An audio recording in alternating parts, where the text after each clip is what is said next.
Okay, cool.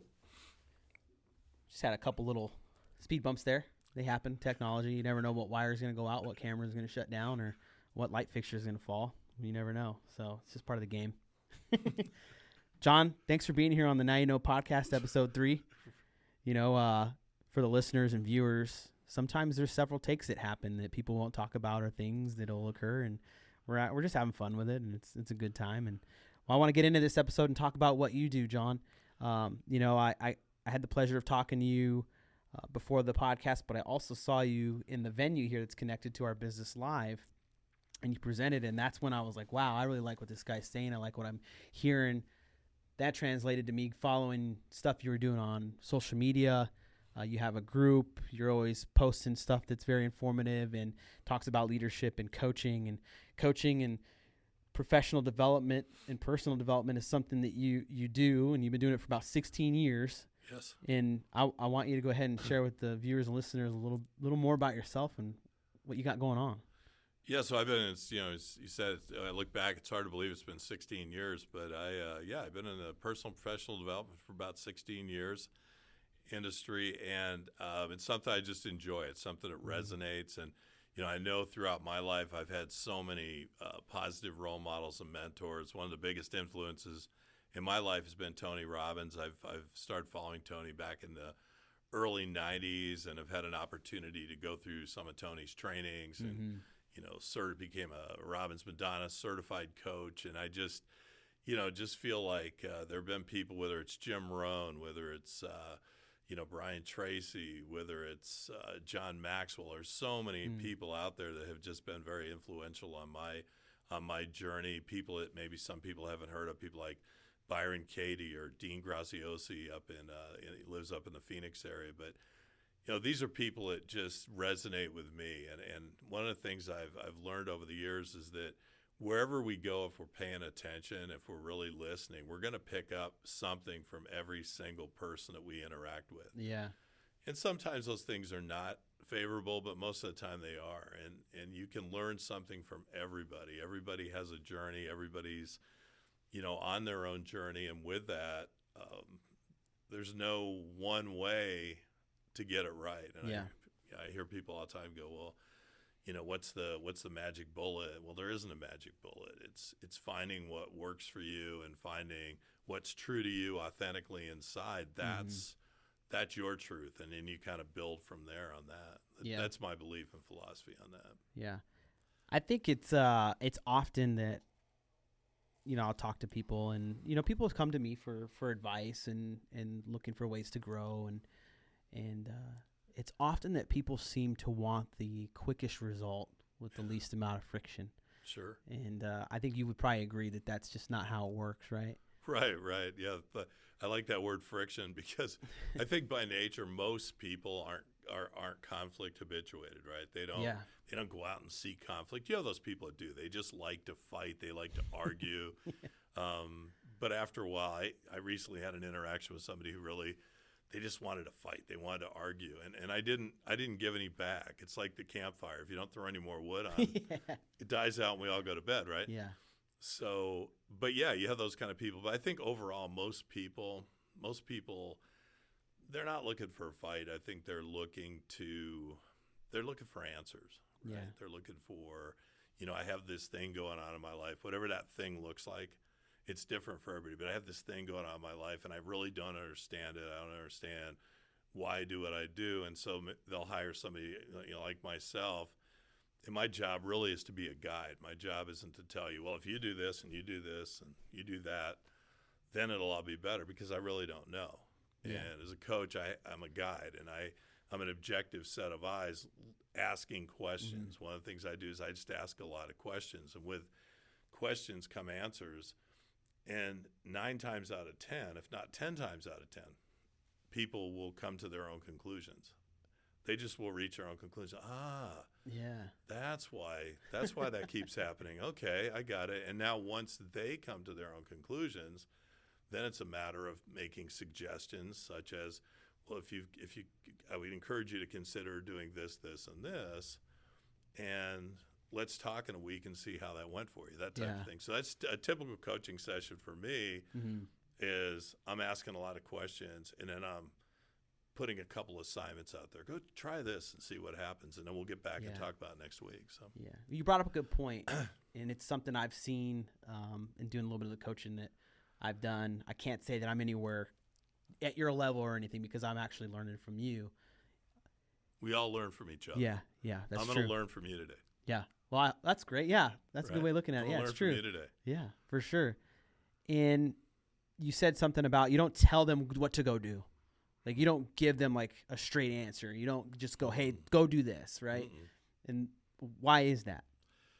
Well, number one, it's their life. It's their world, right? Mm-hmm. So something that works for me may not work for them for a myriad of reasons, right? So if I say, well, this is what I did and it worked for me, so you should do this too. Well, I could say, hey, I had a similar situation happen in my life, and it caused me a lot of pain, and here's what those pain points were. Mm-hmm. And so my pain got to a point. So in any kind of situation in life, as long as things are going great, everything's cool. Yeah. Right? It's when we reach that point where the pain becomes so great, that's what propels us into change. And so I'm always looking for those pain points and then using them as leverage, right? Yeah. But this is kind of, the high tech stuff here. But the point is, I don't tell anybody what to do because what worked for me may not work for you for any number of circumstances, right? Like I don't,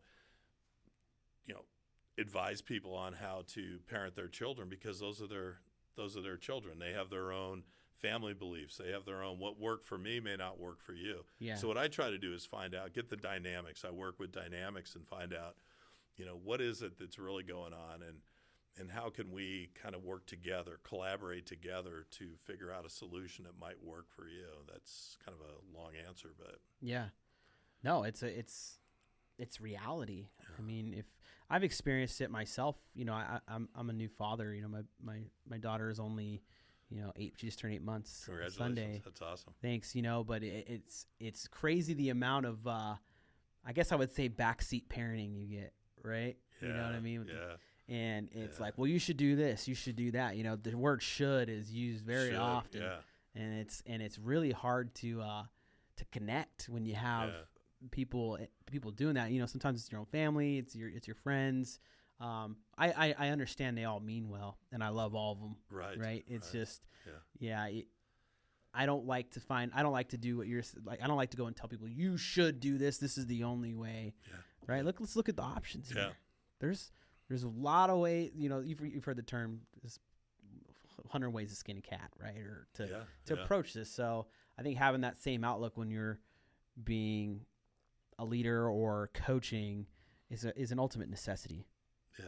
You know, and hearing you say that, it reminds me growing up, you know, my biggest influences in my life have been, you know, like it was my football coach, right? The word coach is in there. Mm-hmm. You know, my business mentor that I have here, he's a coach. He's a mentor. He's a coach. Mm-hmm. You know, and then there's also somebody I worked for in law enforcement that you're friends with, and they all had something in common, and it was the way they communicated. Right. How they communicated. Yeah. And let's talk about how important it is to be able to communicate as a leader, as a coach.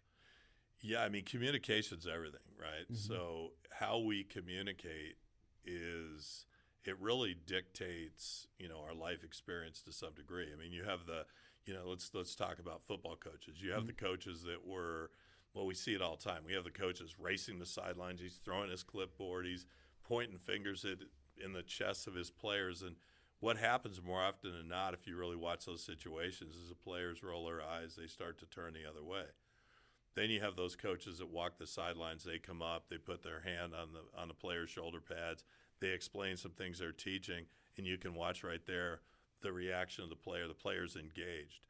You know, think about it in your own life. If somebody comes up and starts screaming at you, telling you what to do, the first thing you're going to do is get defensive. And if they get too close, you may get reactionary. Yeah, right? Absolutely, yeah. But if somebody comes up and goes, hey, are you open to some feedback? Right? And my wife does this with me all the time. When I start to do my little spin thing, she'll go, are you open to some feedback? I'm like, Sure, because it's feedback. It's Yeah. not, well, if you should do this and you should do that, right? So going back to those leaders that you talk about, they all had a demeanor that I'm sure all of them, they weren't yellers. They weren't, No. they were people who were instructional. They were people who came up and said, they gave you constructive criticism, and people respond to that. People want to learn. Or we want to learn.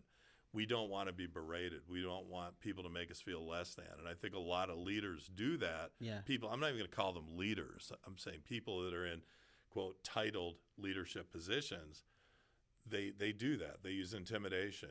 I wrote an article last week about 4 control dramas, and the first one was the intimidator. Yeah. You have the intimidator, and that person's always, they're trying to intimidate you. They were probably a bully in the 4th grade, and they're still a bully, Yeah. in their current role. Then you have the interrogator. That person that's always questioning everything you do and then telling you why you could do it differently. If you do it my way, it would be more effective. Yeah. And then you have the poor me people that use, the guilt and manipulation. They lead that way too. So you have these different styles, and the one that's most effective is always the one that's constructive. It's hey, if you're open to some feedback, I'd like to show you how you might have handled this situation differently. Just something for you to think about. Yeah. You're going to go, okay, that's non-threatening. Yeah. And guess what? It's going to get results. You do this again, and you're fired. What are you going to do? You're going to go home, start working on your resume. Yeah. Because you're not going to resonate with that kind of a leader. You don't. No. I love that you brought that up, the part about the title of a leader. You know what I mean? Like, you can be titled whatever you're titled, you know what I mean? But people are going to find out who you really are as a leader. And it's unfortunate because, I was in law enforcement for 11 years, and that's a pretty big chunk of, of a career, a professional career. And unfortunately, I worked for every single one of those types that you just described. Yeah. And so you really do see the difference in leadership and what the results are. I would never throw names of leaders or anything that I work for, but it really came down to the title thing at the end of the day. And certain structures are built that way, and you can earn promotions and stuff like that in certain ways. And but the ones that stuck with me are the ones that you talked about, that were able to communicate, really, really constructive feedback in a manner that was positive and made you think, right? And you talked about football coaches too.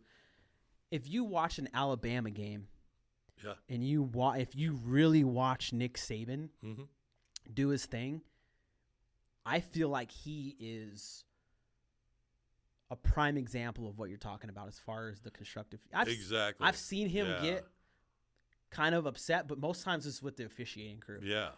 But when you see him actually like engaging with his players, I just love watching it. Yeah, when I was talking about that a minute ago about putting a hand on the shoulder pad, he was what came to mind. Yeah. Because does he get upset? Yes, but it's mostly facial. I mean, Nick Saban has some of the best exasperated facial expressions in sports, but he doesn't run up and down the sideline berating players, yelling at players. So, back to your point a minute ago, I think that people don't follow titles. People follow leaders.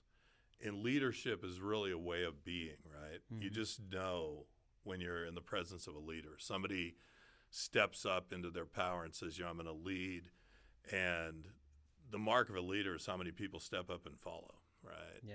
So, and we're called to lead in any number of ways every day. Yeah. I mean, we recently had a neighborhood issue, and I just felt like I really needed to step up and lead. And, people followed it, but it was because we were communicating. Back to your point on communication, we were communicating. Everyone needs to know the mission. Everyone needs to know, what their role is. And everybody likes to feel like they're part of a solution. A lot of leaders, they make that mistake of, we're the leaders, you're the grunts, we'll tell you what to do, your job is to execute. Yeah. And a lot of people go, but why are we doing this, right? Why? Keyword why. Keyword is why. Why are we doing this?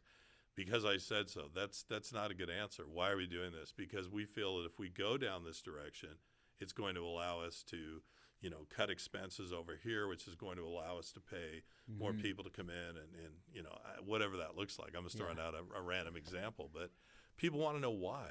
Absolutely. If you tell your child don't touch the stove, first thing he's probably going to tell you, you got a few years on this one before you can reach it, but probably going to say, why? Yeah, why? Yeah. Well, because it's hot. Okay, but why is it hot? Because I told you so. Just don't touch the stove. What's he going to do? I did it. You did it. You probably did it, right? You touched the stove. I still do on accident. Because nobody explained to me, and they didn't show me the picture of a melting finger or any of that, right? So what do we do? Yeah. But if somebody explains it's really hot, it's going to burn your finger, you're going to feel terrible, you're probably not going to be able to write for a couple days, then I go, okay. You still might touch it, but you're going into it with some kind of an awareness, right, of what might happen.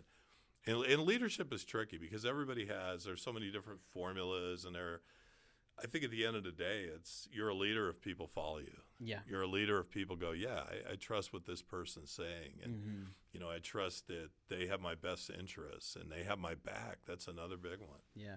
You also got to accept the fact that not everybody's going to buy into what you're doing, and not to get caught up on the negative stuff. It's cynics are everywhere. People are going to be cynical. You can even give them the why, but if you're communicating and you're doing it the way that you're talking about, John, I have yet to see a leader doing that has that did not have a following. Like it's always been obvious. Yeah. So I mean, just leaders, the true leaders, when they walk into a room, you can just see and feel it. It's a beingness. Yeah, it's really interesting. Yeah. Do you think that people are born naturally as leaders? No, I think leadership really starting at a young age is a product of your environment. I mean, it's like everything else. I mean, if you go off topic here, sometimes I just go down. Do it. We little love that rabbit holes, right? We love it on the show. Let's go. So statistically speaking, it's believed that 64% of our belief system is formed by the time we're 8 years old, right? So do we determine that the world's a safe place or a scary place? Am I free to speak my mind, or should I shut up and stay in the corner? So all these things. So if you're encouraged, in your family of origin, and I'm sure you're going to do a great job with your child, is that, if they're encouraged to try things, if they're encouraged to lead, if they're encouraged to take charge, if they're encouraged to fail, right? One of my books, Wisdom Through Failure. Failure is so important, and best teacher. But sadly, so many parents, and I see it happen all the time, they're doing everything they can to keep their child from being in a situation where they could fail. Yeah. Well, what that person is going to become is they're going to become someone who's terrified of failure. They're going to be risk averse, and so they're not going to step into their power. They're going to follow. They're probably going to be critical because they may even know intellectually that it could be done a different way, but God forbid they're going to say anything, right?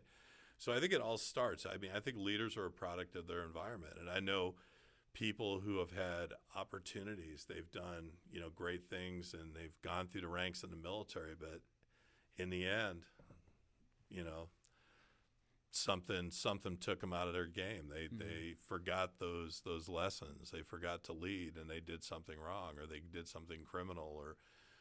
But I think to answer that question, I think it's more of a product. Leaders are more of a product of their environment, how they come up, and that starts when you're young. Because if you think about it, like by the time you're 8 years old, 64% of your belief system's already been formed. That's a lot. That's an interesting age. Yeah. Working law enforcement, understanding the law in state of Arizona, 8 years old is considered the culpable mind like age where an 8-year-old can actually be charged with crimes. Because they have the ability to think, act, and make it happen. And based on their environment and their environment of childhood environment, it's anyone's guess how.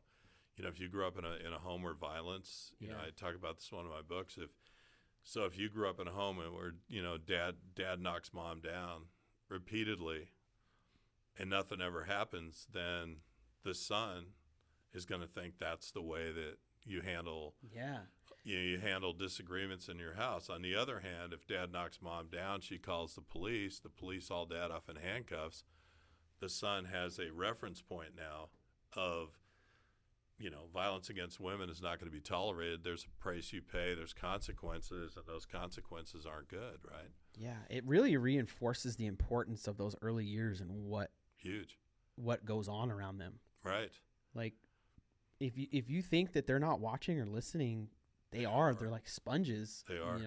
And I've seen it where I went and did like a book reading thing one time at a local school, and man, I don't think they were much older than 8 years old. They might have been 8 years old. Mm-hmm. And one of the kids is like, my mama got arrested. Mm-hmm. Yeah. And my dad don't like cops. Right. And that was an unprovoked, like, it was an unprovoked thing. Like, I didn't go and ask and seek this child out and say, hey, you know what I mean? How do you feel about the police or anything like that? And it just was openly absolutely expressed to me by a young child. And it's like, kind of makes you, man, that's unfortunate that, that kind of stuff's happening. But, just really reinforces, parents, if you're listening, watching. Right. These early years are so, so important. They're all important, but what you're doing right now, you see the number 64% of, the environment and then 90% of your belief system is formed by the time you're 18. Wow. So think about that. So the influences, back to that point. I remember a couple of years back, I was involved. I think in 2018, I was involved with the Arizona Town Hall group, and we were that year.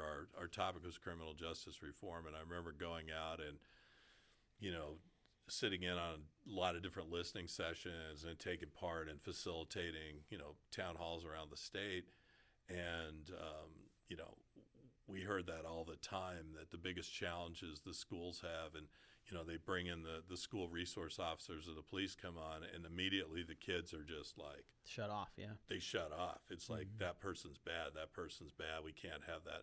That's that belief system. Where did they get that? They didn't come up with that on their own. They came up with that because the parents were telling them time and time again. So now, rather when they need help going to a police officer, they're going to go, no, that person's, it's going to be even worse if I do. So every time, every time I hear a 6-year-old drop an F-bomb, they didn't create that on their own. They probably didn't see it on Saturday morning cartoons. They heard it from a parent. Yeah. So if they're filing that and then using that, they're like parrots in a way, right? They hear something and then they go out and they repeat it. Yeah. And they don't even know what it means. If I say, what's that word mean? They go, I don't know. My mom says it. My dad says it. Yeah. Right? Yeah. So it's the same thing. Anything that's happening in the household, they're taking that in. If you were punished or admonished every time you said something, I said, you don't have anything of value to say, go to your room, you're not involved in this conversation, chances are pretty good that person is an adult who still believes on a certain level that they have nothing of value to say. So even though they know something's wrong, they may not speak up because they just are of the belief that I don't have anything of value to say. If somebody was encouraged, on the other hand, to step up and speak up and put it out there, even if you're wrong, put it out there. Yeah. Take an action. Even if it's wrong, you're taking action. Then they're probably grown up and they're probably pretty good communicators. They're action takers. They're risk takers. Yeah. Right. Yeah. Give it a shot. Give it a shot. You might fail. Yeah, so you might. Learn from it. Right. Learn from it. We fail every day. Yeah. Are there any particular failures you've gone through that you could think? I mean, I'm sure. Yeah, sure. Around here, it's daily. I mean, you saw some equipment fail on us just a little bit ago before the show, right? I mean, what do? We learn from it and adjust. We move on. We adjust. Yeah. Is there anything in particular in your life that you could think of that was had a really big impact on your future that you learned from? Oh, tons. Yeah.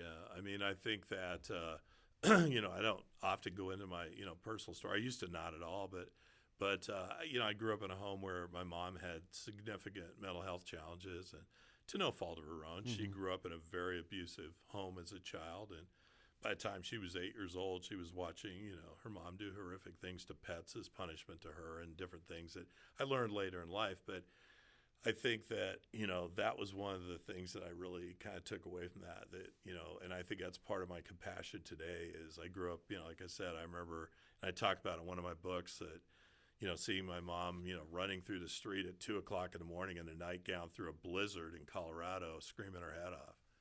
And I still see people looking out the windows, but nobody said anything or did anything. And all I wanted to do was get her back into the house. Wow. By this time, I can't understand why my dad's not doing anything. My dad's just checked out. He can't take it anymore, which ultimately propelled me to the military school that I mentioned earlier that I went to for 6 years. And so I think that I looked at that for years. I looked at that as I'm getting to a point here. So for years, I looked at that, my failure to be able to bring her in out of the cold, not even understand, I'm 10 years old. I'm 2 or 3 years from believing in Santa Claus. So I have no idea of what I know today, right? At 10 years old, I'm like, why is she doing this? I just want to get her in. That's my mom. I love her.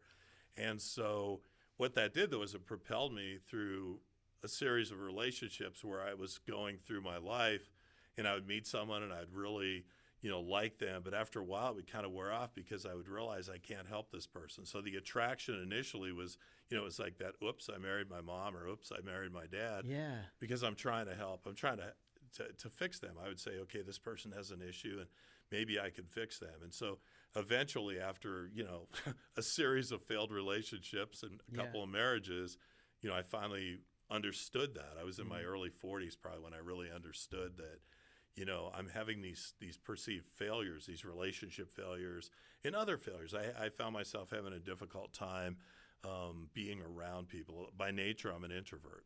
Most people don't realize, oh, you're an extrovert. No, I'm the guy at the party that's over in the room that's identified someone that I could talk to. I'm not the guy that wants to be out there. Yeah.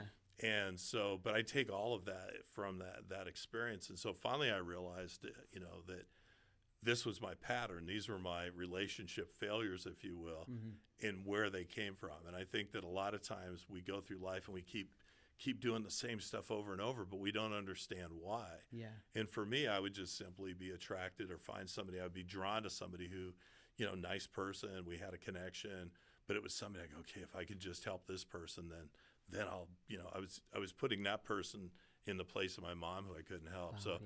So for years I carried that around as, God, I couldn't help my mom. And I felt terrible. I felt bad about it. And like there was something I could do. There was nothing I could do. Yeah. It wasn't until somebody put her in a place that she could get the help she needed. And she was an awesome woman. Yeah. But it was to get her in a place where she could work through her demons. But crazy, it's that our belief system by 8 years old, I didn't understand any of this or really even know the half of it, what was going on in my household, until I was in my mid-40s. It was right before my dad passed away. Wow, yeah. So it was kind of a cleansing for me. But what that does today for me, David, is that I have that compassion. I have that drive that there's somebody out there that I can help. I don't have to get into a relationship with them, right? But I can impart my challenges or my perceived failures and say, hey, there's light at the end of the tunnel. If you're going through this, then consider doing this, right? Or and I think it's that relatability. So in order to be relatable, I think you have to fail a whole bunch. And I could go on for another 2 hours on different failures, and some of them I don't even want to get into. But I think that's one that sticks out. And it really, it drove my relationship life until I realized. And so fast forward to today, I've been married to the same amazing woman going on 14 years. Nice. Ironically, she doesn't need to be fixed. She's okay. Everything's good. We're able to communicate on a really deep level but she's done a lot of work over the years. She's done her own personal growth. She's had her own journey. And so a lot of times, if anything, she balances me because I still tend to bring up those childhood programs at the weirdest times. And, like when my football team lost last night, I was like, but she's conscious enough to go, is there really anything you can do about that? Do you have any control over the situation? No, I do not.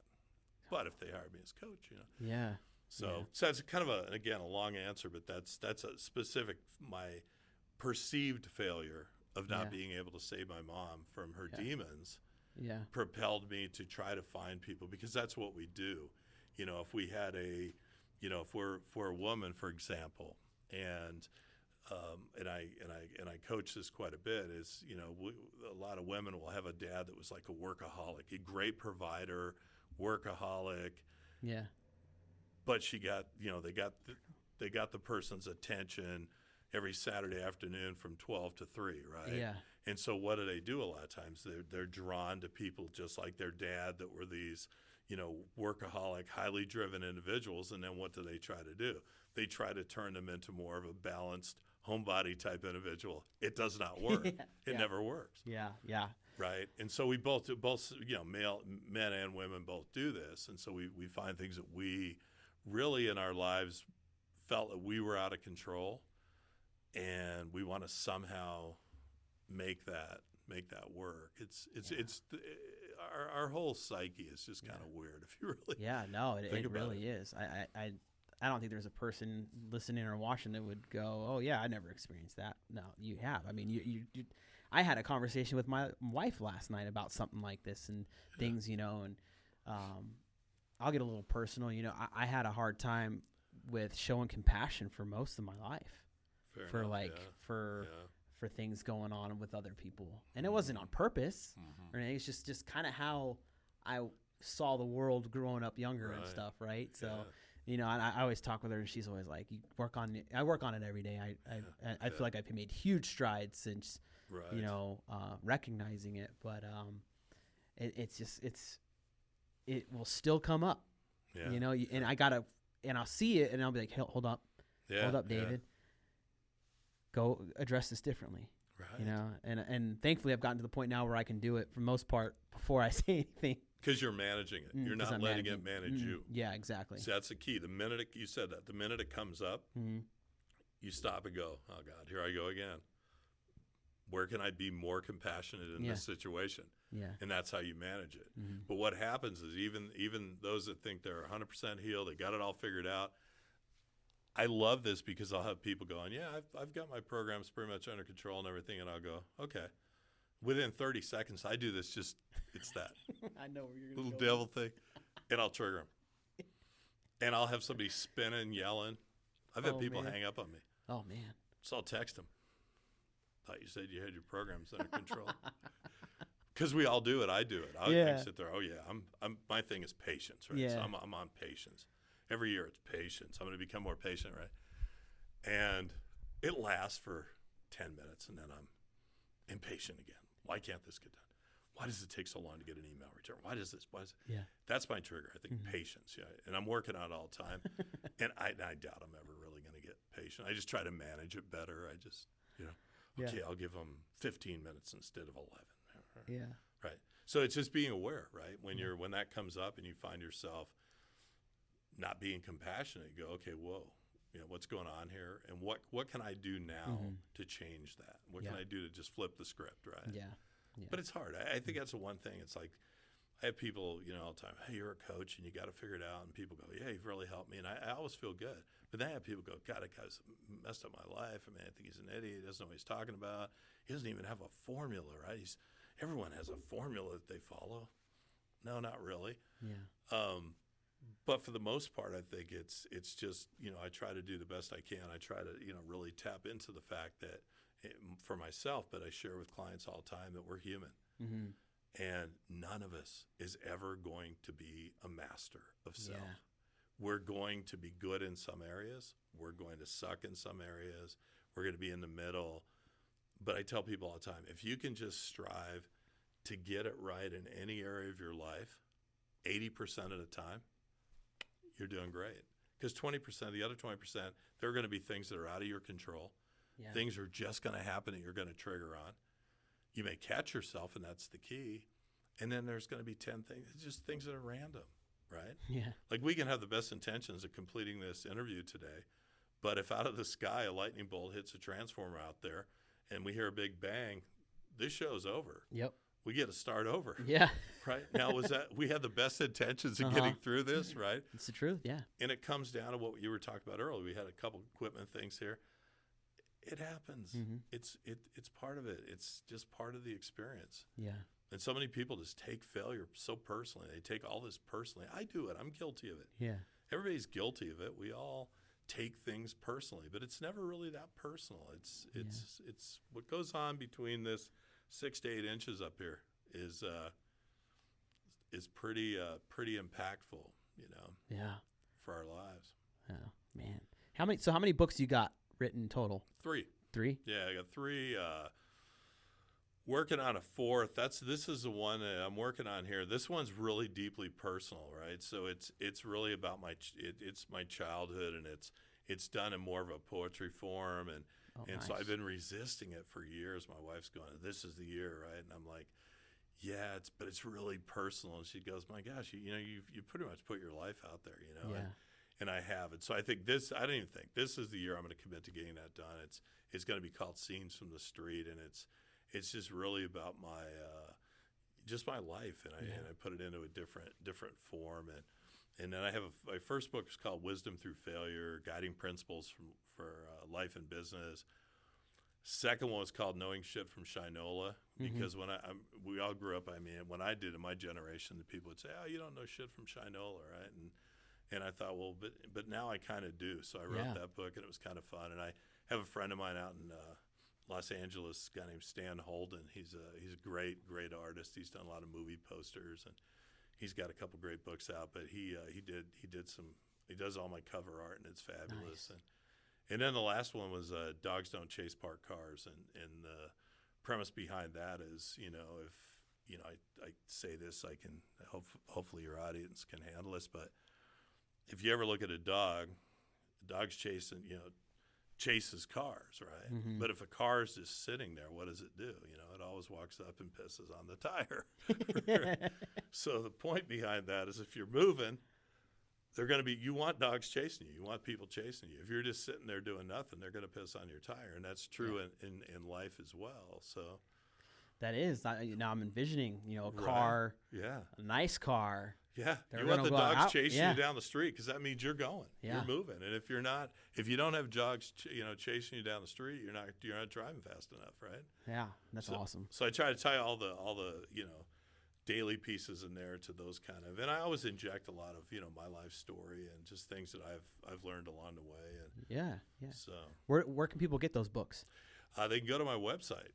I sell everything on my website, johnpageburton.com. Okay. johnpageburton.com, and there's a book tab there, and you can get them. There. And I've always kind of controlled that piece of it. I just, like doing my books. I never, I don't think I wrote any of them to be bestsellers. I didn't ever have that in mind. I just thought, like I do with everything else, if somebody can, benefit from, they read something, if there's one thing that they read and they ponder, and it causes a breakthrough, it changes their life, then, my God-given talents were put to use. For sure. Yeah, no, for sure. I do the same. I do that on Instagram. So if you follow me on my Instagram, it's just David S.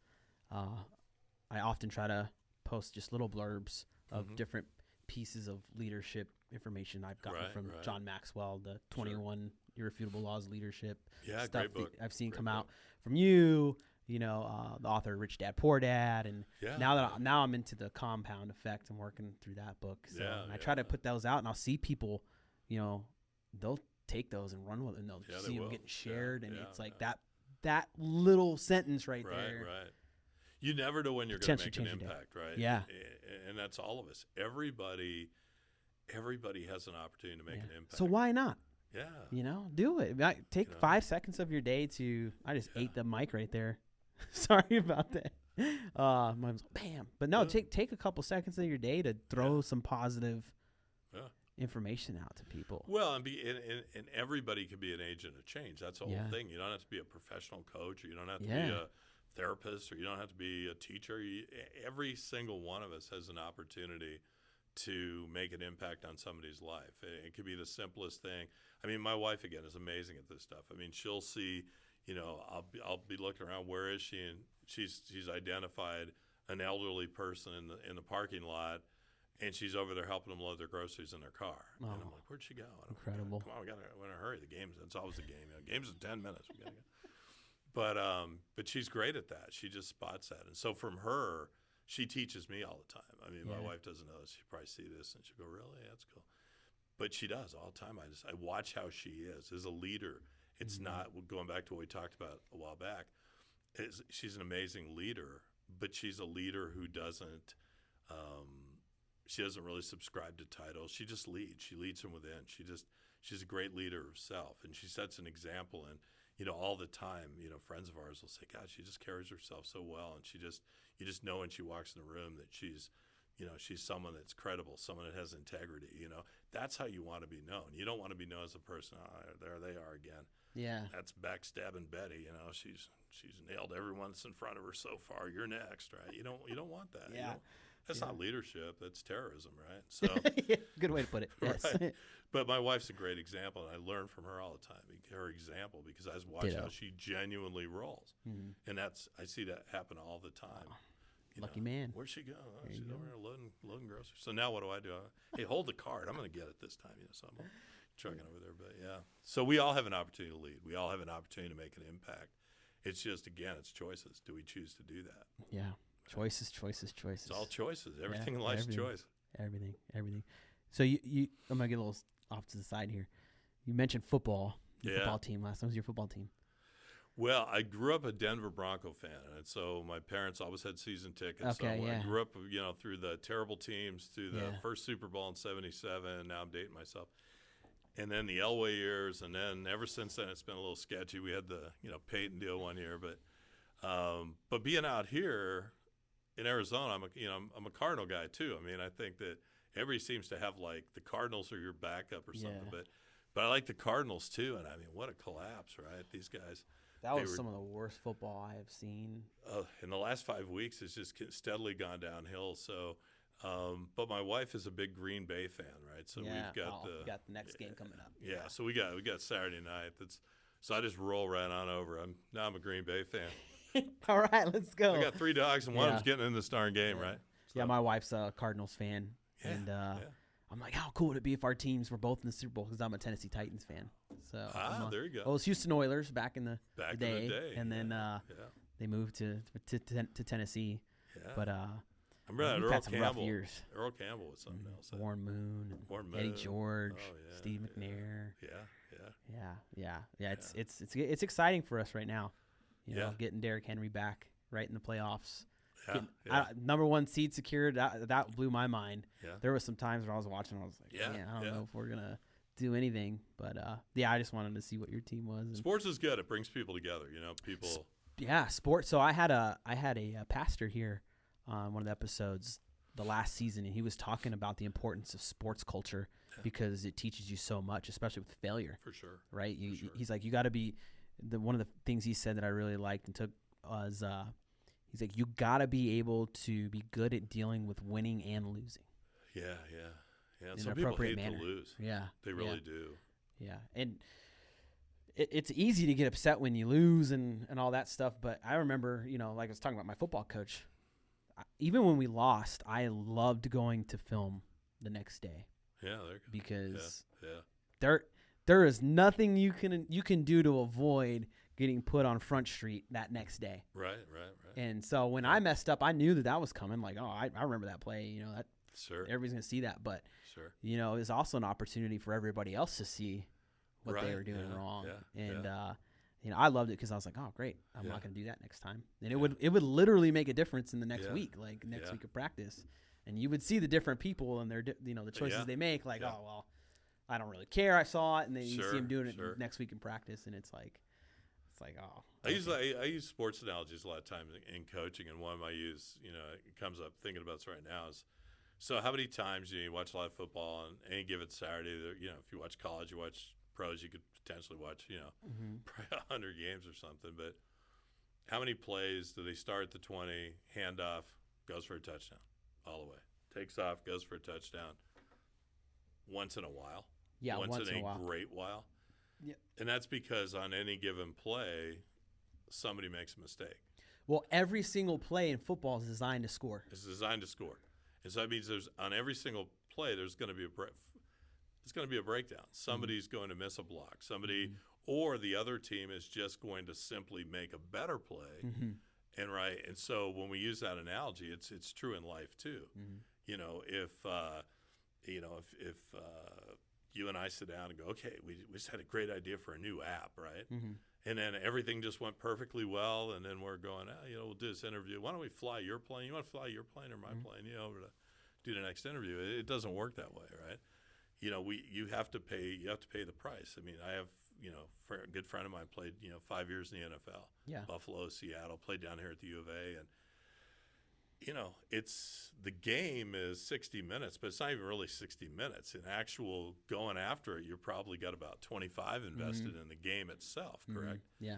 But it's what you're doing in the weight room. It started when he was a little kid. It was showing up at practice. Mom had to get him to that Pop Warner practice, and then he got to junior high, and he got on the high school team, and then started lifting weights, and then get to college. You got to be accountable for that, and you got to be in the treatment rooms. And so what you see with these great players on Sunday, I mean, let's take Antonio Brown. We've just watched him have another major meltdown, right? And from a compassion standpoint, you feel for this guy because you know that he needs help. He's got God-given talents that are amazing, but he needs help, and I'm not sure what that is. I don't know him. I've never talked to him, so it's pure speculation. But it's clear something's not right. Yeah, behavior is completely unreasonable. And yet he has the talent and the dedication and discipline and the talent that got him to a level where he was signing $60 million contracts, right? Yep. So, but somewhere in there's a breakdown. And I think in life, we have to realize that, if we work for a company, we're part of a team, right? And,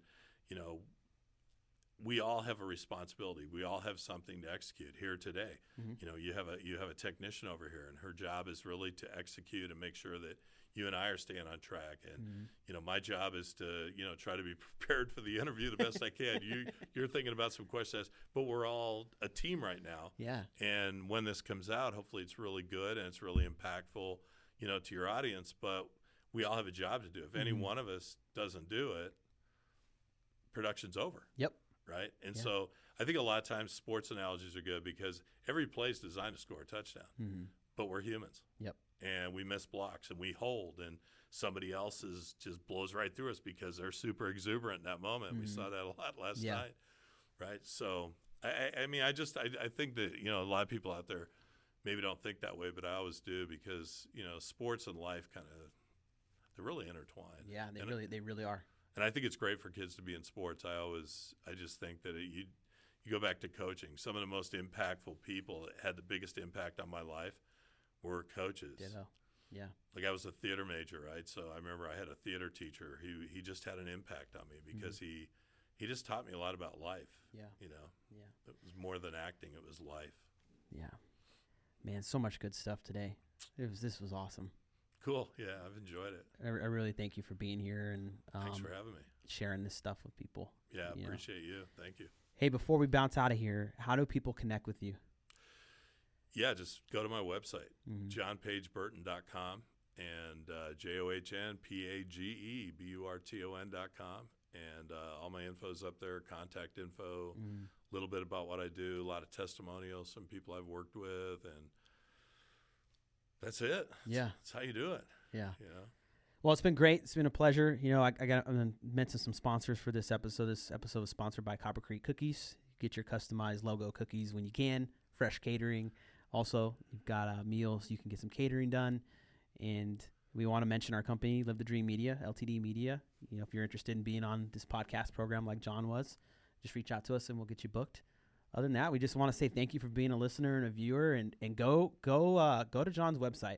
I really do encourage you to look at what he's doing, to learn from what he's doing and the information he's sharing.